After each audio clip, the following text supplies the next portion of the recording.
Senator Murray, thank you very much for coming to Capitol Hill to talk to us. Obviously, this is a very progressive part of the city and the state.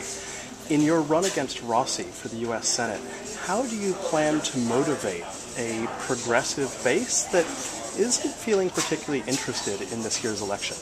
I think there are huge differences between myself and Mr. Rossi on issues that are just really important to people, on expanding civil rights for people that I've always supported.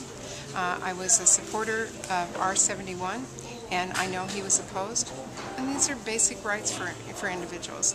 I know on the issue of tax cuts for the wealthiest versus providing services for people so that they can build infrastructure and create jobs is a huge difference between us.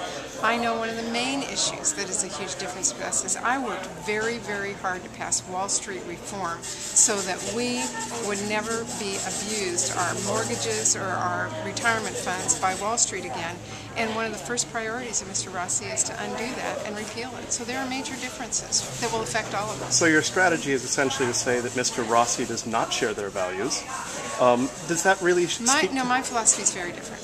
My philosophy and what I say to people is I get up every day and I go to communities and I talk about what's important to them, and my job is to go fight for them in the nation's capital and to help them create jobs, build their economy, do the right kinds of investments in their community, and to solve problems. It's what I love to do, and I think that's a big difference between us. You talk about going to defend people's civil rights and represent their interests. In 1996, you voted for DOMA, the Defense of Marriage Act, to federally prohibit marriage. And while coming out for domestic partnerships with R-71 is one thing, denying people the right to marriage is a real infringement on people's rights. Why did you vote for that? Well, I think that at the time, obviously, it was a states' rights issue for me.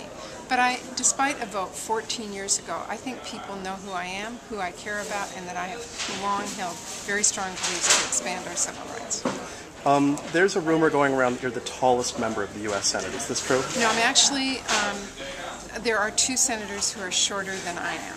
So I am very proudly the third tallest woman in the U.S. Senate. Fantastic. Thank you. Thank you.